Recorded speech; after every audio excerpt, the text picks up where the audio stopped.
Thanks for giving me a few minutes to share some of my favorite tools that have to do with change. Whether change happens to you, for example, an illness, a change in your family situation, a change in your job, things that you didn't ask for, or even some of those things that you do ask for, oftentimes we find ourselves stuck and having trouble getting through change. As I go through this quick description, I'm going to use an example of a very challenging change, and that is of business owners who've had their business perhaps for 20 years, and now they have decided, in general, they have decided to sell. Now, sometimes something happened that's forcing them to sell, but this is a change they're going to go through. And I'm going to talk about business brokers who are helping that business owner walk through this change. And in their case, it could be over a process of 6 months, a period of 6 months, maybe even longer. And so this owner is going to go through a lot, and I have some tools that I know will help.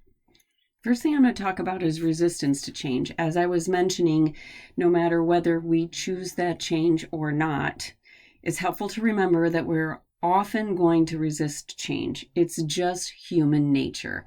We're very comfortable with the way things are, even if they're not very good, but we're very comfortable with it, and any change can be problematic. This is the change formula that I learned at least 20 years ago in corporate America. As you can imagine, corporate America has been having all kinds of mergers and acquisitions, and all of those employees who are now part of a different company, maybe even their job is at risk or they think their job is at risk, this became very prevalent in how do you lead other people through change. They refer to this as the change formula, and there are 3 factors to overcome a person's resistance to change. And I promise you this works. And the 3 things are vision, dissatisfaction, and first steps. All of these are required to overcome resistance to change. So first we're going to talk about vision. This is an infographic that I've put together, again, specifically, in this case, the example that I'm using, I should say, is for a broker helping a business owner sell their business. And this gives the owner a place to write in their answers or their factors so that they have this tool to remind themselves. Because remember, they may be choosing this change. It's still going to be difficult. They want to help themselves get through it. So in the case of a business owner selling, the vision might be, oh, I want to travel. I want to hike. I want to go see my grandkids more. I just want to have time to do what I want to do. I can't even remember what that is like. So we're going to go ahead and have them write that information up here in the target spot on this infographic. The next factor in the change formula is dissatisfaction. And really, if there's not something wrong with what we're doing now, why would we even decide to change? This is, of course, change by choice versus change happening to me. Now, even if change was happening to me, I could put my mind to, well, what are all the reasons that it is actually, I am dissatisfied with the way it is and I want something different. In the case of that business owner, there are things like, well, there's just too much of this, or there's not enough of that, or such and so just isn't the way it used to be. I certainly am hearing that a lot from my clients. You just can't get employees like you used to get them. And so these are the reasons they're frustrated and dissatisfied with the way things currently are. The third piece of this formula that I've mentioned is the first steps. And this is how to simplify it. Sometimes getting from where we are now all the way to that vision is big, is overwhelming, and they can't break it down, or I can't break it down. So in this case of perhaps a business broker helping a business owner walk through, I've penciled in advance for that business owner, oh, well, these are the simple steps that we're going to go through. In the very beginning, we're going to learn all about your company. Then we're going to go out and market it to the world of buyers. Then we'll go through some negotiating. There will be a due diligence phase, and then we'll have a closing. So trying to keep that as simple as possible for the owner. Now, I said that the change challenge has 3 factors: vision, dissatisfaction, and first steps, and that you need all of those to help somebody else or yourself overcome resistance to change. But I have a couple of others as well that I've learned along the way, coaching many clients through change. In the case of this business owner, for sure, as far as they see it, everything is changing. Notice there is a little drama there on purpose because they really think everything is changing. Where they go to work every day, what they do, they get up and they go somewhere every day, that's changing. How they make their money, that's changing. Friends that they have, that's changing. The way they add value to the world, that's changing. So what we want to do, again, helping somebody who thinks everything is changing, we want to talk to them about what's not changing, right? Get their brain focused back on what's not changing. And we have a place to capture that down here on the Change Challenge graphic. And these are the questions that I like to ask a business owner, again, specifically in this example. What are some of your circumstances that aren't going to change? For example, probably you're still going to have the same spouse.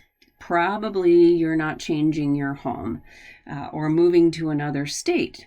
You know, some people will downsize, but they'll stay in the same community. Then I get into some of the deeper things like characteristics about a business owner or values of a business owner. In fact, that was the first time I used AI a couple of years ago to look up some of these characteristics and values so I could share that with them. So you're still going to be a problem solver. You're still going to be a risk taker. You're still going to be courageous. All of the things that you currently are, you are not going to change. So we want to help an owner pull together as much as possible, draw that out of them, but have some of these ideas in your back pocket in case they can't come up with anything right away. Another thing that I find, especially in this case with the business owners, is they worry. And I came up with my own definition of worry, which is predicting negative outcomes about the future. So yeah, this is going to go wrong, and this is going to go wrong, and this is going to go wrong. All these things are going to go wrong. And if you are human, you are probably familiar with that. When I looked up the definition in Webster, they say it is tormenting yourself with disturbing thoughts. Now that's a horrible definition. So as a coach, I invite clients when they're spending time worrying about all the literally predicting. They're predicting that these negative things are going to happen in the future. I invite them instead to think about all of the opposites, literally predict positive outcomes. And it seems ridiculous. It seems like a stretch, I know, but there really is just as much probability that positive things will happen as there is probability that negative things will happen. And so I say, if you're going to spend time worrying, which I understand it's human, of course we're going to do that. What I want you to do is spend the same amount of time predicting positive outcomes. So if you're worried that there's just not going to be enough money, just sit there and predict for a moment what it would be like that you could actually have plenty of money. What would that be like? If you're worried about your health, right? Isn't that a normal concern for those of us who are in this age and stage of life? You could actually be super healthy for another 20, 30 years after you are no longer part of this business. Or what am I going to do? What am I going to do? Well, those of us who've watched people move into their next phase of life, it's actually a truth. They often do have too much to do, but what if you had too much to do? So predicting the positive outcomes to balance out the negative outcomes, or the mind time. It's really just the time that you spend in your mind thinking about negative versus thinking about positive. Then one more thing I want to show you that might not have a lot to do with the change, but kind of completes this example and the graphic that I've provided for brokers, is that I believe, from my own experience, that people, especially slightly older people, often can have decision fatigue. They can doubt their ability to make decisions. They can become stubborn. They might not actually remember decisions that they've made, and then they're kind of losing confidence in their ability to make decisions. So I've added another piece to this map that allows you to capture decisions that they're making along the way, especially those great big ones. The little ones I'm not so worried about.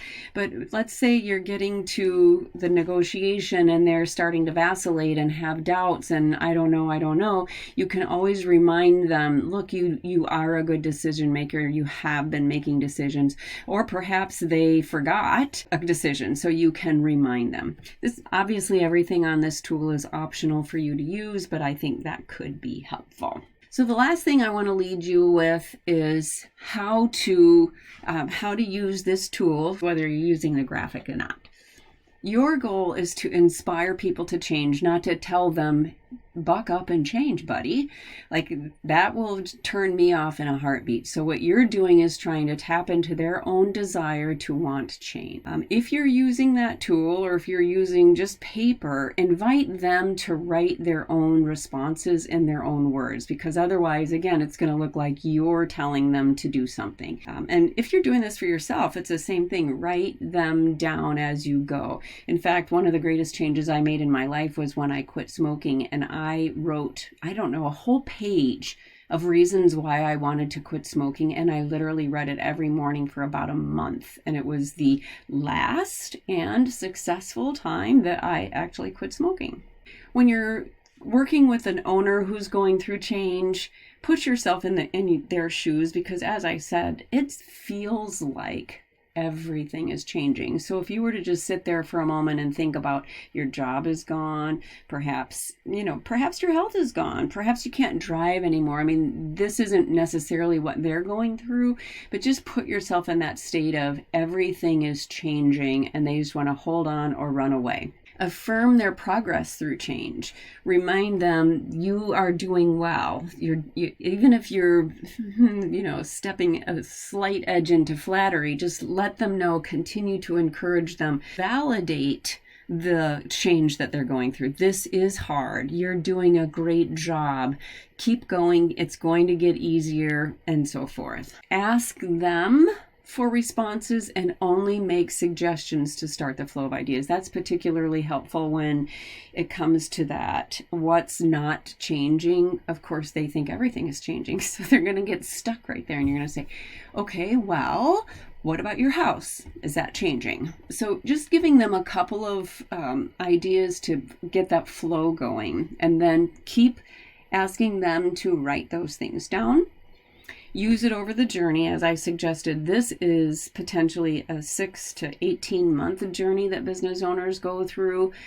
Some of us go through changes that take maybe 30, 60 days. So the same thing, just use this tool along the way.